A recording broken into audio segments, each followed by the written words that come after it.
Well, hello YouTube. Welcome back to the Bison Workshop. I'm Bob, and today I've got the driver's side hub and a drum assembly tore apart, and it's a good thing I did. I wasn't going to do that. I was just going to let it go the way it was, but something told me to go ahead and check it and go through it with a fine-tooth comb and make sure everything's good and inspect everything. And it's a good thing I did, because when I went to take this nut off for the bearings, first of all, I don't like those style nuts. They're locking nuts, but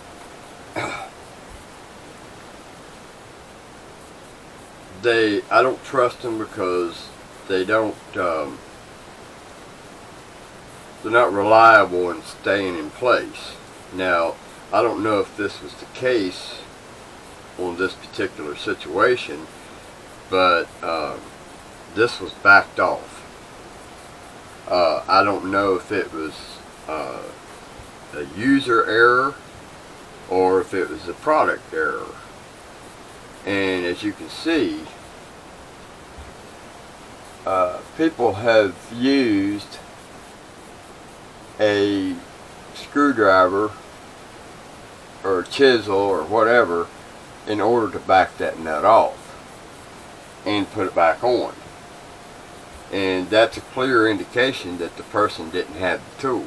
Now, I myself don't have the 2.5 inch spindle nut tool. I've got the one for the locking nut, and I've got the one for the old style 70s model, where you have two nuts, and I'll show you what I mean. I got a brand new set too, man, and I'm hoping I can use them. But the old style is my favorite. You have a nut, and I do have the tool for that one, and it's got a little pin in it, if you can see that. It's got a little dowel pin right there, and this one goes on first, with this facing out towards you when you're looking at your drum. Alright, once you get that adjusted, then you take this and put it on and line one of them holes up with this in the groove, and that keeps it locked in. And then you put your next one on, and then this one tightens it up. I love these style. These are I believe that these are the best style that Ford ever came up with. There is a problem with this one, or this setup, is this is for the front rear, and I got these when I got my mile marker lock-in hubs years ago, been 5 years, and the groove on the spindle is wider right here. This groove, or this ear right here, is wider than the rear on this Dana 70. So I'm going to have to take a file and just file just a little bit off of each side of it until this fits in that groove, because I want to use these. Now, I won't know if I can use these or not until I get to the other side. Right now I've got the driver's side tore apart, and all the pieces are painted. I've got them all hanging up here. All my springs, painted my brakes, and wow, those are like brand new brakes. These were saturated with rear end grease, and in my last video I explained the grease on the outside of the hub or the drum. I was thinking that that was brake fluid. It was not. It was rear end grease, which told me that the seal was leaking. And this here is the old seal.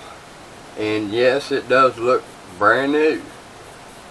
And I believe they were brand new, because these brakes look like they're brand spanking new. I mean, look, as soon as I cleaned them up, man, it still had the original grease on it from when they packaged it. And it was so saturated with grease, it wasn't funny. And I took and cleaned all the grease off of it, and with gasoline, and they got plenty of meat on them. Alright, once I painted it, then I went over with a piece of 80 grit sandpaper and just lightly sanded it, just lightly, just enough to get that surface back to what it should be. So if the other side looks as good as these, and I would venture to say they are, these are brand new brakes. So I was able to take my brakes back and get the money for them, and I was kind of running low on funds, and I went and got the brakes and the wheel cylinders that matches this rear last night. And when I got home, I thought to myself, I better get that checked out before, so that I'll be prepared for today to be putting it back together. So I went ahead and took it apart last night, and I took it apart and found that it had good brakes, and the wheel cylinders were not leaking, but they were pretty, they looked like they'd been there a while. So, you know, these are the old wheel cylinders, and the rust on them, as you can see, have gotten to the point where now the rust is starting to be in flakes or layers. So while I've got it down that far, I said I ain't going to put these back in there. Yes, I could have cleaned those up and painted them and made them look new, but making them look new doesn't make them last any longer. Without actually redoing the seals inside of them, you're not changing nothing. So I went ahead and kept the new wheel cylinders. Well, when I found that the brakes were okay and that the seals were bad, I decided to go back to O'Reilly's and get new seals. Well, I didn't have enough. So when I took the brakes back, that gave me enough to get the seals and the bearing grease. So I got lucky.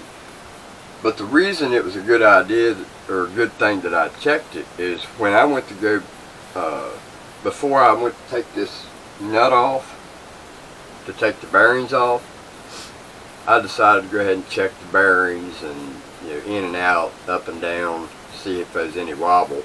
And I started pushing it in and out, and it had about 3/16 of play. So that means that them bearings weren't tight. And if I would have ran it like that, we would have been right back to square one all over again. So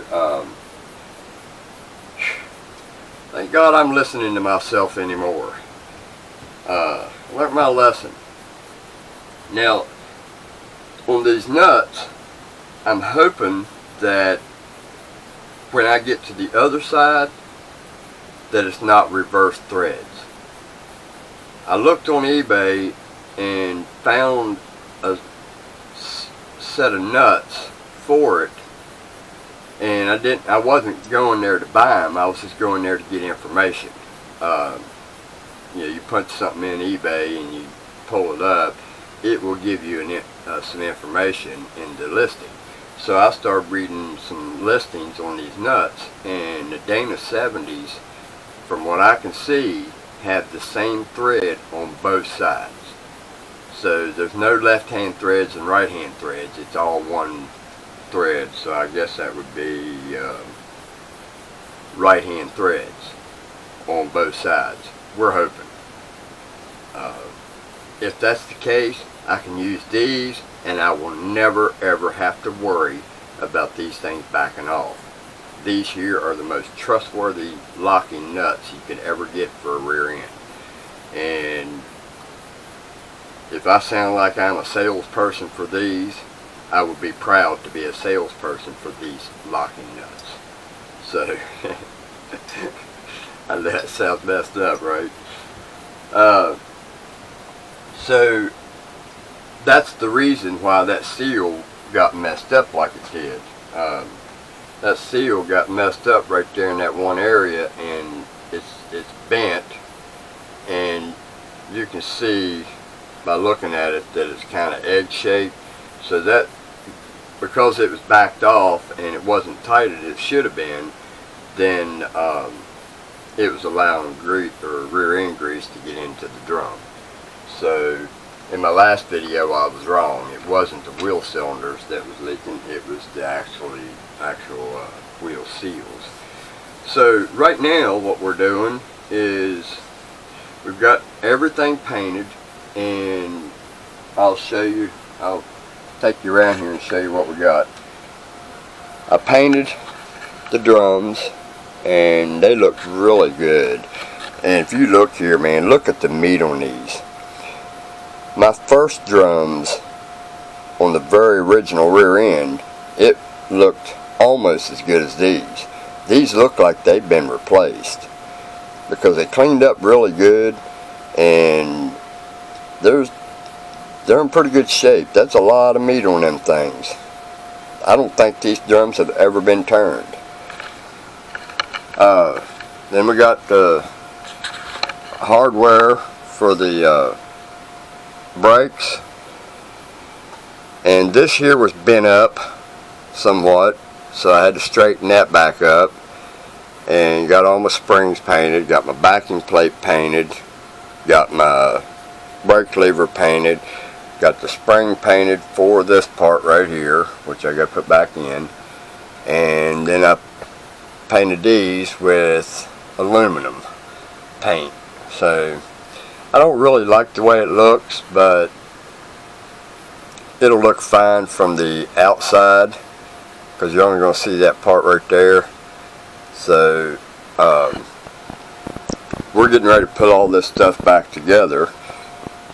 And then we got the hub, the axle, which I've got to repaint. It had white paint on it, and for some reason that white paint is trying to wrinkle through my paint. So I don't know what kind of paint they used on it and why they even used white to begin with. It was beyond me. That's crazy, white paint. Alright, here's my new wheel cylinders and the nut for the parking brake lever, all my washers. I painted both sides of my nuts, and here's the new wheel cylinders. And yes, I took the rubber off of them and then painted those. Alright, and then we painted all the lug nuts, wire wheeled every one of them, and I was there for a while doing those. And then we got all the axle nuts or bolts from here up. Then we got the backing plate bolts right here. Then we've got my shock bolts and your adjuster. And I believe that pretty much does it as far as the parts being cleaned up is. So now what we're going to do is pack the bearings. I need to find a way to pound these in when we're ready to do that without damaging this, because this is so deep in here. Uh, on the other ones, you didn't have the drum to tend with. You could just get a nice straight hit on it, because you'd be down here like this. Well, here you're hitting downward on it, and that's going to damage that seal. So we got to figure out something to use right here to kind of bring this up so you're actually hitting straight on it. I don't have a seal installer, so we're going to have to figure out how to do that without damaging the seal. The bearings look really good, and oh yeah, real good. Nice bearings, man. Somebody's done some work on this thing, because those look like new bearings, because they still got the kind of the powdery factory look to them. So I think these are new bearings. So right now what we're going to do is we're going to pack these bearings with grease, and I'll show you how we're going to do that. Let me turn here so you guys can get the whole picture here. And I'll show you my old school method of packing bearings. We're going to do the back side first. So you want to get you an old nasty rag that you just don't care about, and I think it's out on the bench, so I'll be right back. This here is my old nasty rag that I just don't give out. And what we're going to do, the reason you need that, and then you need one that's going to get you cleaner. So then we've got our other one over here that's not too awful bad, just grease stained and stuff, really bad. But what we're going to do is take and put a bunch of this in the palm of your hand.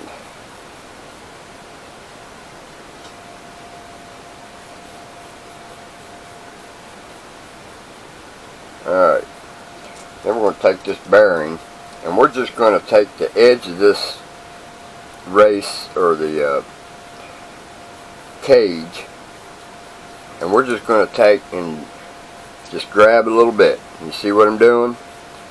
And we're going to do that.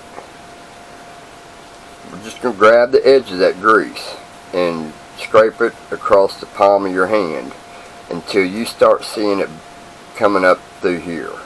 That means you've got it packed when you've got it come bulging out of this top part. So watch this.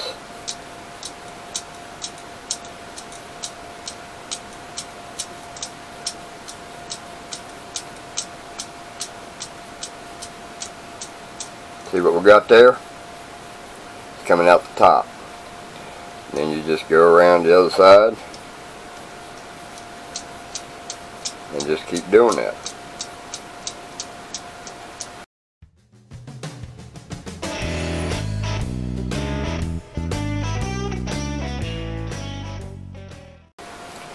Alright, so now that we've got that packed,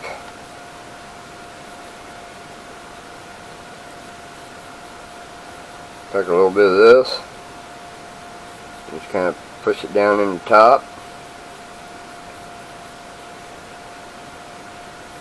and then we'll take the rest of this and we're just going to smear it in there and on your race.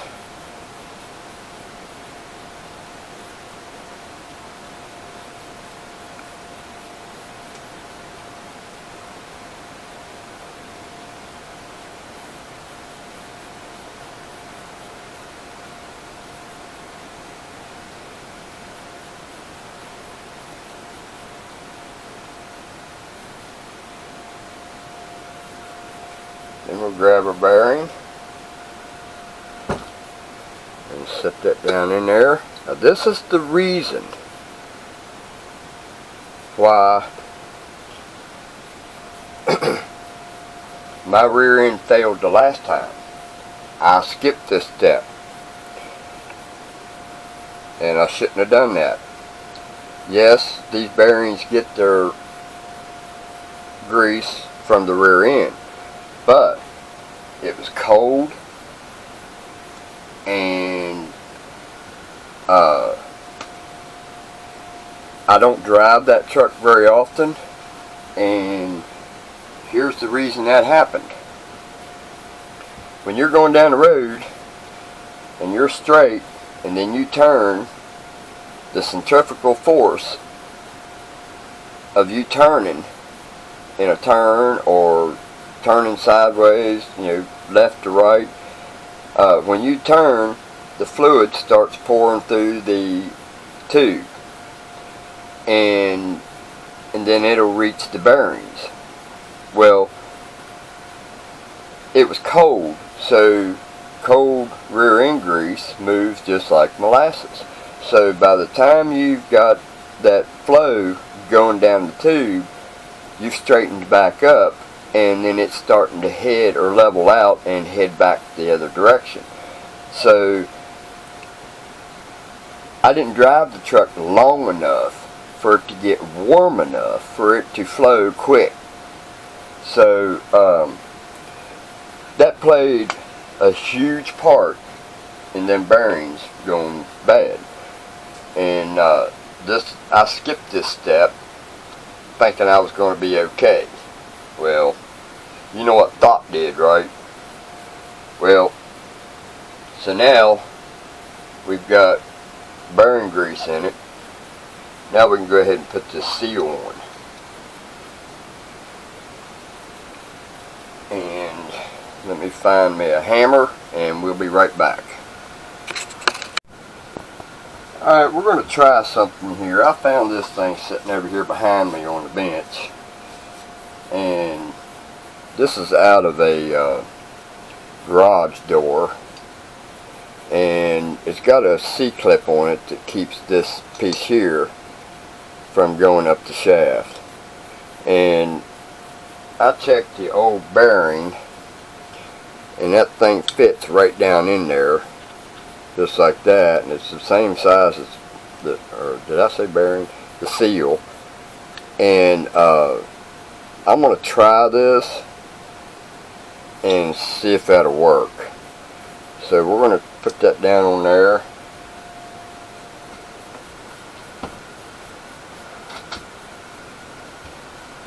Let's see if it'll work. It may not.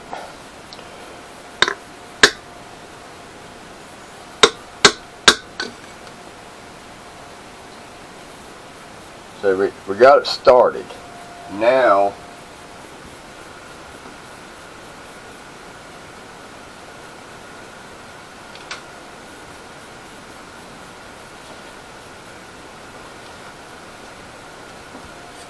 we're going to take this, and we're just going to tap around it. So we've already got this side started, and it might be started too much. So we're going to try to counter that.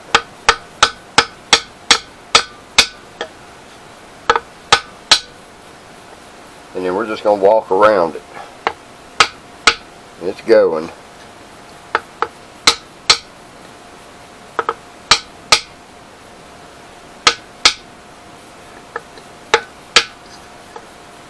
And you want to use wood. You don't want to use nothing metal. And you can tell when it hits because it'll have a different sound. Yeah, it's a solid sound.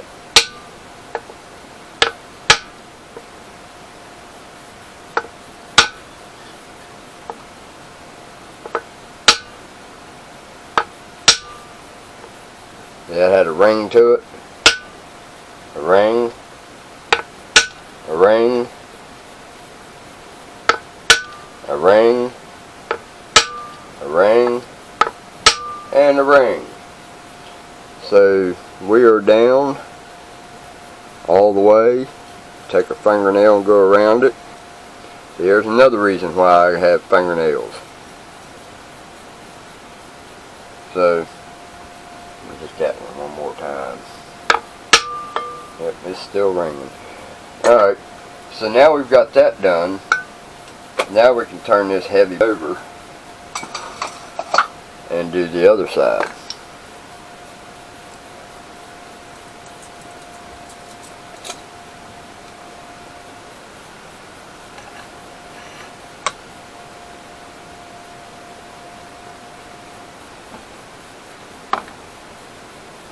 Oh my God.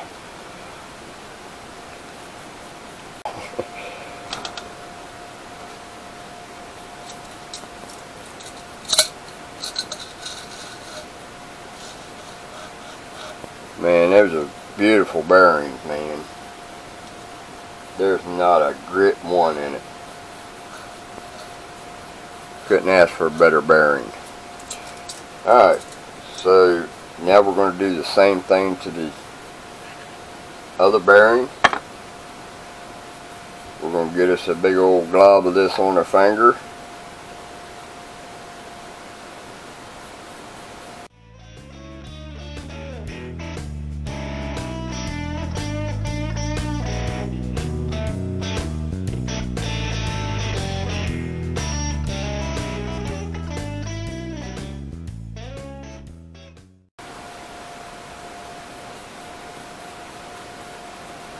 Never ever skip this step. Learn from my mistakes. Never ever do that. This is probably the most important step you ever want to not skip. Alright. And there we go. Now you take your old dirty rag and clean your hands. And you set that one aside.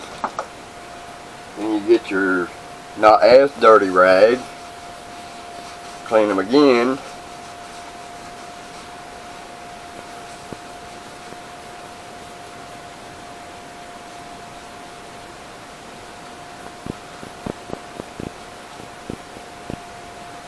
Alright. Then you take a cleaning rag and finish cleaning your hands. So now this is ready to go on.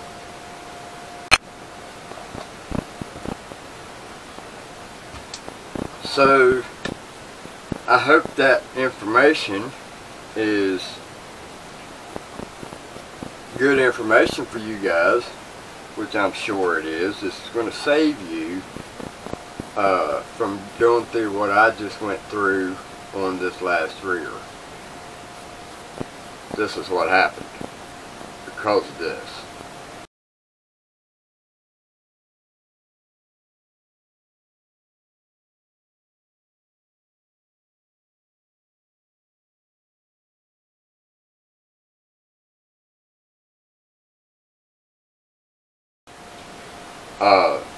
So that's how you pack your Timken bearings.